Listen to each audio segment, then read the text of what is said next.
Exactly a year to the day when the most barbaric, inhuman attack was visited on the Jews since the Holocaust, a day that is etched in infamy in the hearts and minds of the people in the house of David.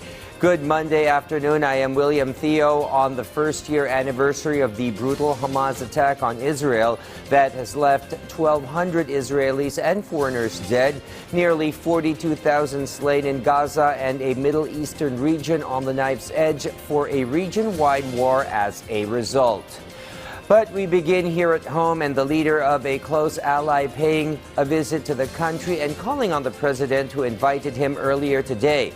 South Korean President Yoon Suk Yeol, First Lady and entourage arrived amidst clouds and rainy skies but was afforded full military honors as visiting head of a state in Malacanang's Kalayaan Hall.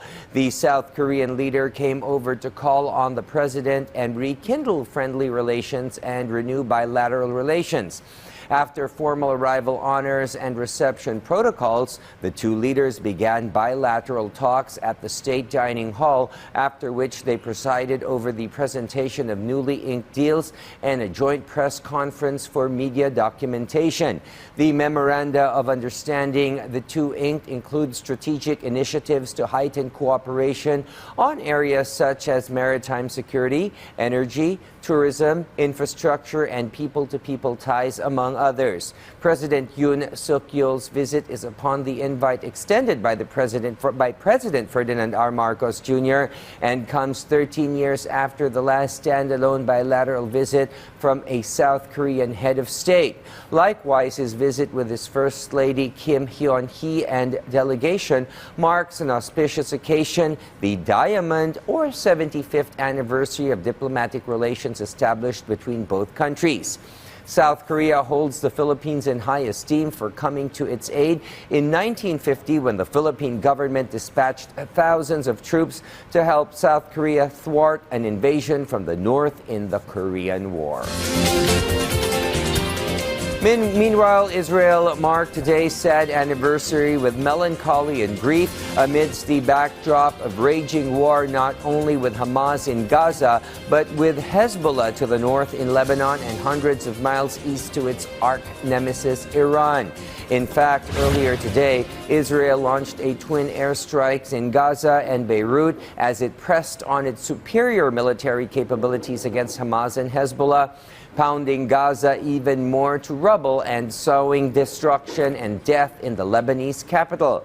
But in the Holy Land, protesters and supporters of the families and kin who still grieve and lament about their loved ones still in Hamas captivity pressed on their mass gatherings and peaceful rallies, picketing in front of Prime Minister Bibi Netanyahu's home to pressure him to a ceasefire deal and a complete hostage release.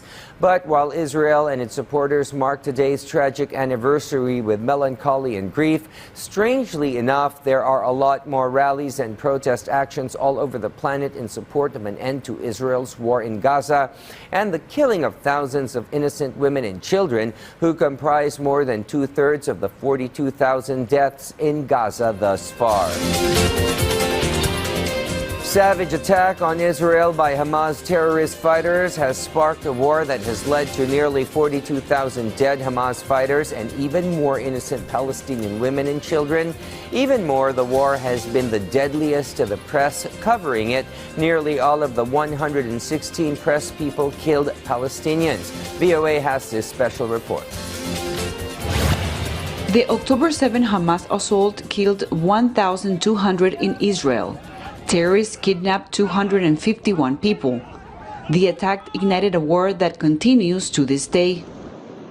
Among the mounting number of civilian deaths are dozens of journalists. More journalists were killed in the first 10 weeks of the war than have ever been killed in a single country over the course of an entire year. According to the Committee to Protect Journalists, the death toll as of October 1st is 111 Palestinians, 2 Israelis, and 3 Lebanese journalists. There is also are very great challenges in terms of access to the story for journalists. And the story is, in my experience, the most polarizing story we've ever had to deal with in my long career as a journalist.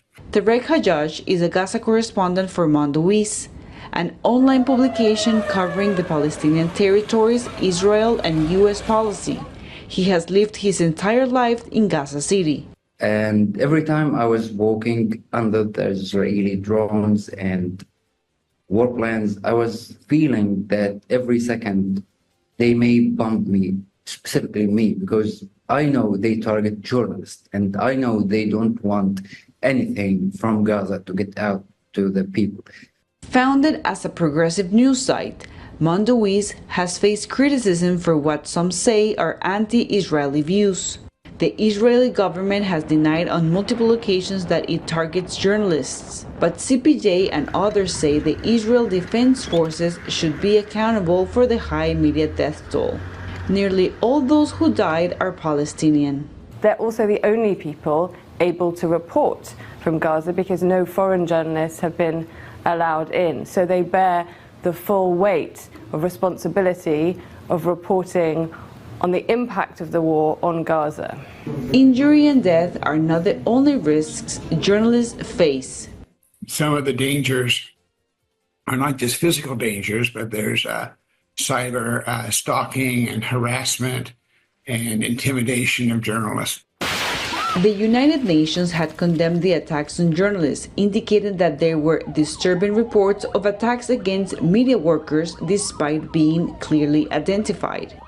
In response to a UN report, the IDF said it does not deliberately shoot at civilians, including journalists. Hajjaj remembers every story he has covered since October 7. Some, he says, were devastating to write, but he knows it's his job to keep reporting on what is happening. With Liam Scott, Cristina Caicedo-Smith, VOA News. And that is a wrap for this afternoon's program. Join us anew later on for the evening news break edition. Stay connected by keeping it here for news you can count on. I am William Theo, and thank you for watching PTV News Now.